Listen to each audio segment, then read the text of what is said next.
जय हिंद स्टूडेंट, उम्मीद करता हूं आप सभी स्वस्थ, मस्त, खुश और सुरक्षित होंगे। आज की वीडियो में डिस्कस करेंगे कुछ बहुत इंपॉर्टेंट टॉपिक्स पर। आज हम बात करेंगे यूपी ट्रिपल द्वारा 2 भर्तियों की नोटिस जारी की गई है, वो कौन कौन सी नोटिस है उस पर अपडेट लेंगे। इसके अलावा वीपीओ और एजीटीओ को लेकर एक बड़ी खबर आ रही है, उसकी डीबी को लेके उस पर भी बात करेंगे।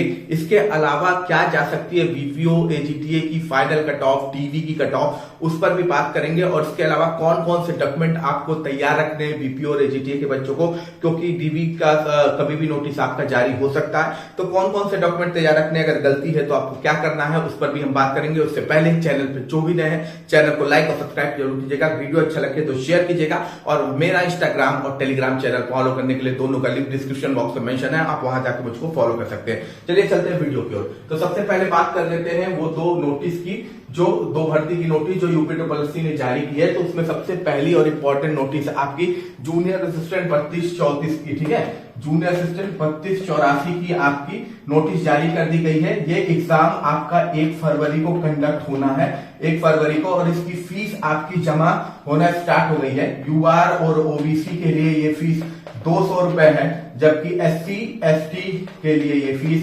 80 रुपए है, ठीक है। तो आपको ये फीस जमा करनी है। जूनियर असिस्टेंट 3284 बच्चे जो सेलेक्ट हुए एग्जाम के लिए, लगभग 1,32,538 बच्चों का सिलेक्शन हुआ है एग्जाम देने के लिए मेंस का। तो इन बच्चों को आपका एप्लीकेशन फीस भरना है, तो आप जाके अपना एप्लीकेशन फीस भर सकते हैं और अपनी प्रिपरेशन तेजी कर दीजिए, क्योंकि 1 फरवरी को आपका एग्जाम कंडक्ट होना है। हालांकि 1 ही फरवरी को आरओ का मेंस का भी एग्जाम है, तो ये दोनों एग्जाम क्लैश हुए हैं। अगर आपको लगता है कोई बच्चा जो आरओ मेंस में बैठा हुआ है और वो ये एग्जाम भी दे रहा है, तो आप लोग एक बार आयोग से बात कीजिए इसको लेके कि डेट आगे पीछे शिफ्ट कर ले। हालांकि दोनों डेट क्लैशेस है और यही आपकी नोटिस जारी की है उन्होंने। दूसरी जो नोटिस जारी की है वो एएनएम को लेके जारी की गई है, ठीक है। एएनएम की भर्ती को लेके कि इसका भी एग्जाम जो है 11 जनवरी को कंडक्ट होने वाला है, ठीक है। एएनएम का एग्जाम भी 11 जनवरी को कंडक्ट होने वाला है, और उसकी जो सिटी एक्सेट्रा लोकेशन है वो जल्दी आपके सामने जारी कर दी जाएगी। इसी को लेके वो भी नोटिस है। तो ये 2 इंपॉर्टेंट नोटिस यूपी ट्रिपल द्वारा कल के डेट में जारी की गई है, ठीक है। अब हम बात कर लेते हैं दूसरी इंपॉर्टेंट अपडेट की। तो दूसरी इंपॉर्टेंट अपडेट है वीपीओ एजीटीए के लेके, ठीक है। वीपीओ और एजीटीए के बच्चे बहुत परेशान थे। मैंने ऑलरेडी आपसे कहा था अपनी प्रीवियस वीडियो में कि आपको जल्दी इसकी डीबी देखने को मिलेगी। प्रीवियस क्या 31 दिसंबर के बाद जो मैंने वीडियो बनाई थी, उसमें मैंने कहा था कि आप दोनों की डीबी एक साथ कंडक्ट होगी। एक साथ का मतलब है कि पहले एक किसी भर्ती की डीबी कंडक्ट होगी और उसकी खत्म होते ही 2 से 3 दिन के गैप के बाद अगली भर्ती की डीबी स्टार्ट कर दी जाएगी। तो वो डेट आपका ये मान के चलिए, हो सकता है आपको डीबी की नोटिस सेकेंड वीक ऑफ जनवरी में देखने को मिल जाए, ठीक है। यानी अगले हफ्ते हो सकता है आपको इसकी नोटिस देखने को मिल जाए वीपीओ और एजीटीए की डीबी डेट को लेके। डीबी कब कंडक्ट की जाएगी उसको लेके आपको नोटिस हो सकता है 2nd वीक ऑफ जनवरी या मैक्सिमम 3rd वीक ऑफ जनवरी में आपको देखने को मिल जाए।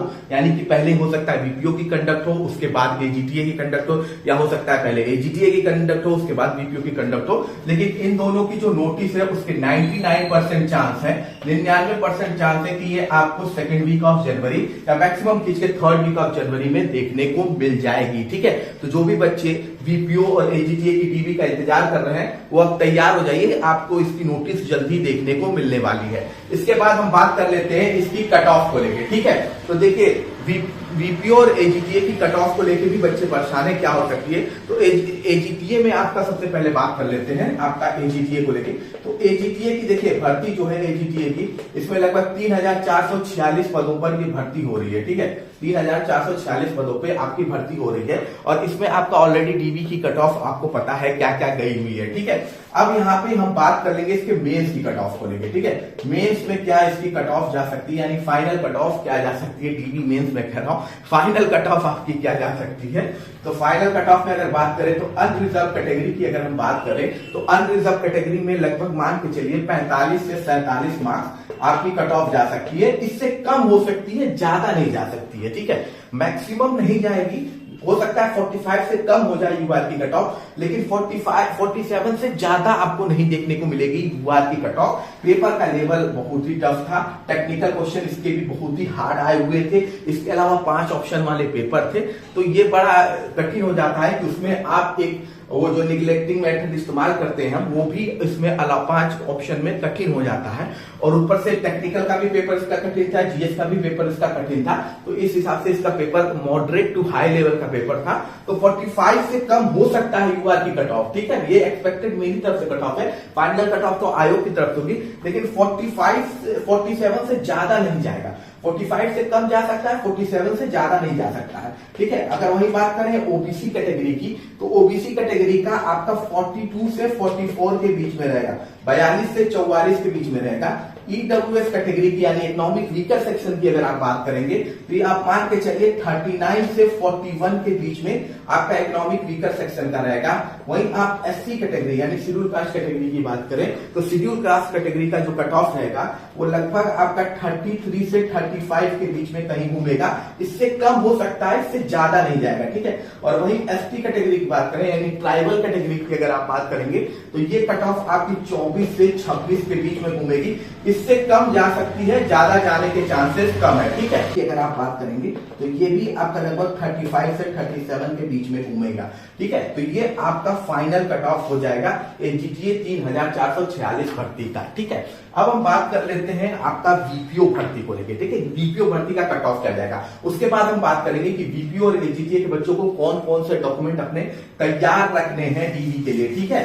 तो अब बात कर लेते हैं बीपीओ भर्ती में कि बीपीओ भर्ती में कितनी कट ऑफ आपकी जा सकती है, ठीक है। बीपीओ में जो आपका भर्ती है ये लगभग बीपीओ की जो भर्ती है इसमें लगभग आपका 1468 का पोस्ट है, ठीक है। कितना का 1468 का पोस्ट है, ठीक, 1468 का ये पोस्ट है, ठीक। तो ये मान के चलिए जो इसमें आपका यूआर, इसमें प्रॉब्लम कहां है कि वीपीओ में आपका जो ओबीसी कैटेगरी है, ओबीसी कैटेगरी की जो सीटें हैं वो कम है। अगर आपको पता होगा कि 139 ही सीटें ओबीसी कैटेगरी में है, जबकि एससी कैटेगरी में ज्यादा सीटें हैं, ठीक है। एससी कैटेगरी में लगभग 356 सीटों के आसपास आपकी है, ठीक है। तो प्रॉब्लम ये भी है बहुत से बच्चों का कि ओबीसी का मतलब कट ऑफ बहुत हाई जा सकता है, तो ऐसा कुछ भी नहीं है बच्चों। देखो बहुत इंपॉर्टेंट चीज होती है ओवरलैपिंग, ठीक है। ओवरलैपिंग होती है, ये आयोग हमेशा फाइनल जब आपका कट ऑफ निकालता है तो उसमें करता है, ठीक है। पहले क्या होता है जब डीबी होता है तो डीबी में सबका जो लगभग यूआर, ओबीसी, ईडब्ल्यूएस का, आजकल तो एससी का भी कट ऑफ लगभग सिमिलर आ रहा है बहुत सी भर्तियों में, लेकिन ज्यादातर चांसेस है यूआर, ओबीसी और ईडब्ल्यूएस की डीवी की cut off UP triple SC की सिमिलर रहती है।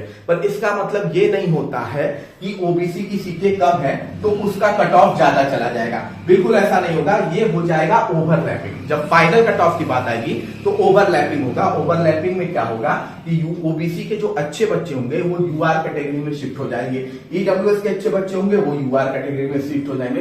तो इससे होगा क्या कि जो ओबीसी कैटेगरी है उसकी जो कट ऑफ होगी वो कम जाएगी, ठीक है। तो आप ये मान के चलिए कि जो अनरिजर्व कैटेगरी की फाइनल कट ऑफ बीपीओ में जा सकती है, यानी बीपीओ में जो 1468 में, तो मान के चलिए वो लगभग 67 से 69 से कम नहीं जाएगी, ठीक है। 67, 69, एक दो नंबर प्लस माइनस हो सकता है 66 से 67 जाए, लेकिन 67 से 69 से कम बीपीओ में तो बिल्कुल भी मत समझिए आपकी कट ऑफ, ठीक है।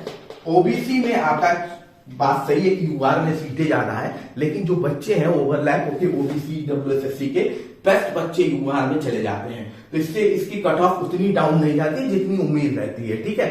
इसके अलावा जब आप ओबीसी की बात करेंगे तो ओबीसी में आपका 65 से 67 जाएगी आपकी कट ऑफ, ठीक है। आपका ईडब्ल्यूएस यानी इकोनॉमिक वीकर सेक्शन की बात करेंगे तो वीपीओ में इकोनॉमिक वीकर सेक्शन की जो कट ऑफ एक्सपेक्टेड हो सकती है वो 64 से 66 के बीच में हो सकती है, ठीक है। वहीं आप एससी कैटेगरी की बात करेंगे यानी शेड्यूल कास्ट कैटेगरी की, तो उसकी जो कट ऑफ होगी वो आपकी 61 से 63 के बीच में घूमेगी। वहीं एसटी और फीमेल कैटेगरी की अगर आप बात करेंगे तो एसटी कैटेगरी का आपका जो कट ऑफ है वो 55 से 57 के बीच में घूमेगा। वहीं आपका जो फीमेल कैटेगरी यानी महिलाओं की जो कैटेगरी है उसका कट ऑफ की बात करेंगे तो उसकी कट ऑफ लगभग मान के चलिए कि 62 से 64 के बीच में घूमेगी। ये आपकी लगभग वीपीओ की फाइनल कट ऑफ होगी, ठीक है। अब यहाँ पे ये भी है कि भाई बीबी की कट ऑफ से 9, 10 नंबर, 15 नंबर, 20 नंबर का भी फर्क आपका देखने को मिला था। तो उस समय जो पेपर हुए थे वो शिफ्ट वाइज हुए थे, यानी कि वहां पे नॉर्मलाइजेशन को लेकर बात हो रही थी, तो नॉर्मलाइजेशन की वजह से दिक्कत होती है, नॉर्मलाइजेशन की वजह से दिक्कत होती है। ठीक, वहां पे जब नॉर्मलाइजेशन को मेंटेन किया जाता है तो डीबी की कट ऑफ और फाइनल कट ऑफ के बीच में बहुत बड़ा अंतर आपको देखने को मिल सकता है। तो काफी हल्ला है बीपीओ को लेके कि 70 प्लस आपकी कट ऑफ चली जाएगी, तो ऐसा कुछ भी नहीं होने वाला है। 70 प्लस आपको कट ऑफ देखने को बिल्कुल भी नहीं मिलेगी, ठीक है, क्योंकि यहाँ पे पेपर एक ही शिफ्ट में कंडक्ट हुआ था, 5 ऑप्शन वाले पेपर थे, तो इतना आसान नहीं है कि 70 चली जाए। हाँ, लेकिन नो डाउट है 67 से 69 तो लगभग जानी ही चाहिए, ठीक है। अब हम बात कर लेते हैं वो डॉक्यूमेंट्स जो अब आपको तैयार रखने हैं, क्योंकि आपकी डीबी की नोटिस कभी भी आ सकती है। डीबी कंडक्ट होगा तो आपके पास डॉक्यूमेंट होने चाहिए। तो कौन कौन से डॉक्यूमेंट है, अगर डॉक्यूमेंट में एरर है तो क्या करना है, इन सब पर भी बात कर लेते हैं। तो सबसे पहले हम बात करेंगे इंपॉर्टेंट डॉक्यूमेंट्स की। तो देखिए, जो सबसे पहला डॉक्यूमेंट आपको लगाना होता है वो होता है आपका 4 फॉर्म आते हैं, ठीक है। पहला जो डॉक्यूमेंट है उसमें क्या होता है, 4 फॉर्म आते हैं, ठीक है, वो डीबी नोटिस के साथ ही आते हैं, ठीक है। डीबी की जब नोटिस आती है, ठीक है, डीबी की डेट की नोटिस आती है जब, तो उसके साथ अटैच होकर 4 फॉर्म आते हैं, 4 या 3 फॉर्म होते हैं। उन फॉर्मों को आपको भरना होता है। इसमें नॉर्मल आपका पूछा जाता है नाम, पिताजी का नाम, एड्रेस, लोकेशन, यही सब पूछा जाता है। तो वो 4 फॉर्म जो होते हैं उसे आपको भरना रहता है, वो आपका अटैच्ड होता है डीबी के नोटिस के साथ, तो वहां से आप डाउनलोड करके उसको भर लेंगे। इसके बाद जो दूसरा डॉक्यूमेंट आपको तैयार रखना है, सेकंड डॉक्यूमेंट, वो है आपका 10th की मार्कशीट, ठीक है। 10th की मार्कशीट बहुत जरूरी है। 10th की मार्कशीट में कोई भी एरर नहीं होना चाहिए, ठीक है। 10th की मार्कशीट में कोई भी एरर नहीं होना चाहिए। मार्कशीट और सर्टिफिकेट दोनों आपको तैयार रखना है 10th क्लास का, क्योंकि इसी से आपका एज का प्रूव होता है, ठीक है, कि आपकी जो एज है वो वाकई 40 के अंडर में है या नहीं है। इसलिए इसमें तनिक भी एरर नहीं होना चाहिए 10th की मार्कशीट में और सर्टिफिकेट में, ये इंपॉर्टेंट है। उसके बाद आपका 12th की मार्कशीट और सर्टिफिकेट चाहिए होता है। 12th की मार्कशीट और सर्टिफिकेट की जरूरत पड़ती है, ठीक है। उसके अलावा जब बैचलर डिग्री की बात होगी कि बैचलर डिग्री से अगर आपकी भर्ती है तो बिल्कुल आपके पास बैचलर डिग्री का मार्कशीट होना जरूरी है, ठीक है। बैचलर डिग्री का भी मार्कशीट होना जरूरी है, ठीक है। मार्कशीट, बैचलर डिग्री की भी मार्कशीट जरूरी है। और इसके अलावा डिग्री भी जरूरी है, ठीक, डिग्री भी आपकी होनी चाहिए, साथ में डिग्री भी अवेलेबल होनी चाहिए। तो अगर बैचलर डिग्री से आपका ये दोनों भर्ती होता है तो बैचलर डिग्री की भी मार्कशीट और डिग्री दोनों अवेलेबल आपके पास होनी चाहिए। अगर डिग्री अवेलेबल नहीं है, अगर आप जस्ट पास आउट है, तो प्रोफेशनल डिग्री भी आपके पास रहेगी, तो आपका काम चल जाएगा, ठीक है। इसके बाद चौथा डॉक्यूमेंट आपका कास्ट सर्टिफिकेट, इसको भी आप तैयार कर लीजिए भैया। कास्ट सर्टिफिकेट बहुत जरूरी है, बिना इसके आपको रिजर्वेशन का बेनिफिट नहीं मिलने वाला है। इसमें अगर ओबीसी है और आपका एससी है और आपका एसटी है, तो आपका जो कास्ट सर्टिफिकेट है अगर पुराना भी है, ठीक है, उस पर्टिकुलर ईयर का नहीं है, 1 साल 2 साल 3 साल 4 साल पुराना भी है, तब भी वो मान्य हो जाएगा, वैलिड हो जाएगा, उसमें कोई दिक्कत नहीं है। अगर आप ओबीसी एससी एसटी से बिलोंग करते हैं और आपका कास्ट सर्टिफिकेट पुराना भी है तब भी चल जाएगा। लेकिन जो इकोनॉमिक वीकर सेक्शन का है उनका उस पर्टिकुलर फाइनेंशियल ईयर का होना चाहिए जिस पर्टिकुलर फाइनेंशियल ईयर की वो भर्ती है, ठीक है। और जो भर्ती की लास्ट डेट है, यानी फॉर्म भरने की जो लास्ट डेट थी उस पर्टिकुलर भर्ती की, बीपीओ की और एचईजे की, उससे उस दिन तक का बन जाना होना चाहिए, ठीक है। अगर उसके बाद का आपका ईडब्ल्यूएस का सर्टिफिकेट बना है तो आपको इनवैलिड घोषित कर दिया जाएगा, मतलब आपको ईडब्ल्यूएस नहीं माना जाएगा। और पहले का भी है, बहुत पहले का, यानी एक फाइनेंशियल ईयर पीछे का भी है, तब भी आपका वैलिड नहीं माना जाएगा इकोनॉमिक वीकर सेक्शन को, ठीक है। तो इकोनॉमिक वीकर सेक्शन का उसी फाइनेंशियल ईयर का होना चाहिए और एप्लीकेशन फॉर्म की लास्ट डेट जो भरी है, लास्ट डेट तक में आपका ईडब्ल्यूएस का सर्टिफिकेट बन चुका होना चाहिए, तो आप ईडब्ल्यूएस में आएंगे। अदरवाइज आप सीधे घूम के आएंगे यूआर कैटेगरी में, अनरिजर्व कैटेगरी में, ठीक है। कोई भी देखिए रिजर्वेशन में अगर कोई भी रिजेक्ट होता है ओबीसी एससी एसटी और ईडब्ल्यूएस में से, तो वो बाहर नहीं होते हैं, वो सीधे यूआर कैटेगरी में उनका जो फाइनल आपका निकलता है वो यूआर कैटेगरी में उनका रोल नंबर निकलता है, वो यूआर कैटेगरी में कंपटीशन करते हैं, ठीक है। अब दूसरा, अगर आप कास्ट सर्टिफिकेट यूज कर रहे हैं तो आपके पास डोमिसाइल भी होना चाहिए, ठीक है।